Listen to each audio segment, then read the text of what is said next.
Okay, today I'm going to try to demonstrate the difference between a Vexilar FLX-28 and a Humminbird Helix 5 with GPS G2. So, as you can see right now, the screen's looking pretty good. Of course, you might be seeing the flasher not so well, the frequency of the recording, but the FLX-28 has 25 different interference settings. I'm just trying to test to see how bad this is with the Helix, which only has 6.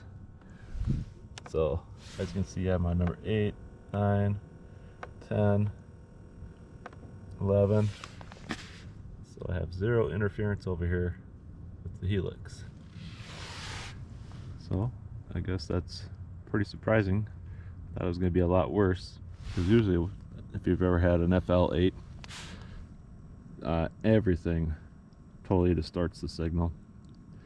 And here I think I'm in about 9 feet of water, and it seems to be going pretty good. But when I first turned this on, I'll do it again, it was just completely clouded up. So take a second. I'll drop a Uber down in the meantime. I'm in Lake Elmo, probably one of the most polluted lakes in the state of Minnesota, thanks to 3M and their chemical dumping. So you can't eat anything here, but we'll give it a whirl. And if you don't know, the Vexilar has between this side is all the way down, that's the 9 feet, this is the last 6 inches, or if you want to set it for 12 inches, I wasn't pointing at the screen very well. But here, I had a fish, looks like he got away. Let's try again. Lots of sunfish down there usually.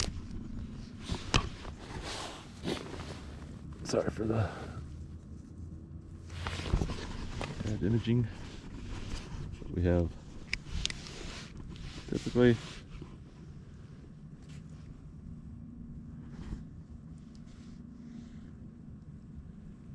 surprised to have gotten a bite personally. It's just a lot of fish down there.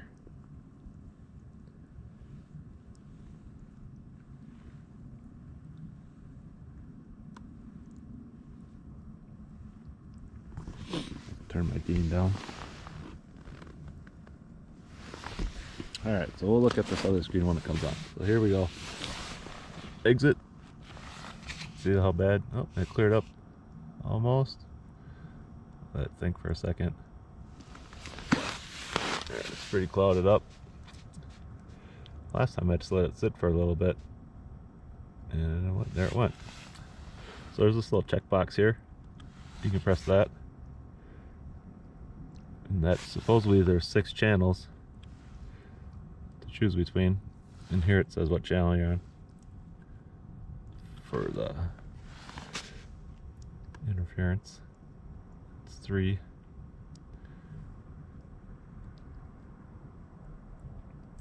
And it says I'm in 4 feet of water.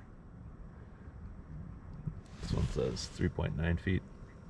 I read it wrong the first time. I thought 9. 3.9. 4.4.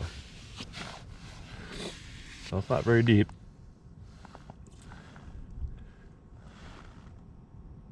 And the chart speed is just zipping along at high speed.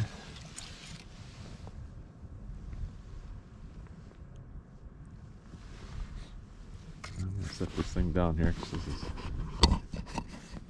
odd to do it this way.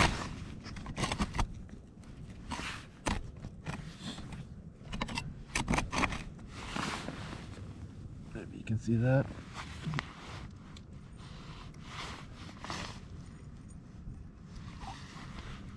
I'm definitely in the weeds.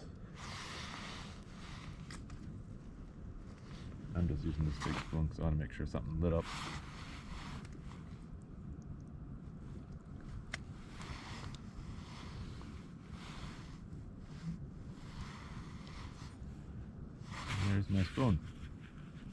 How's that? Probably turn the sensitivity down, but now I'm on the bottom. Up a little bit. Got a pile of weeds.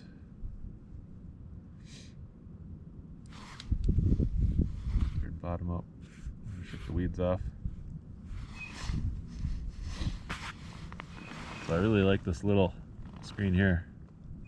It's a lot like the Vexilars, or I mean, I have Humminbirds on my boat, so I can really appreciate how this graph works. From what I can gather, people like the Vexilar a lot more. I like them a lot, but I really like having all these little gadgets. You can zoom in and out and where you are on the map, traveling on your snowmobile, GPS. There's that triple screen. So the far right is just a vertical view. The center one is the live graph going at full mode, and then you got the flasher mode on the left. Well, from what I can tell so far, not getting much interference, but when I go on a ice fishing tournament, it's gonna be something else to see 10,000 other Vexilars going at the same time. I've used the FLX-28 before with 10,000 people, and I didn't have a single problem. FL8, I don't even bother with 2 people in the fish house. But from what I can gather, this is working out pretty nice. I'd have to say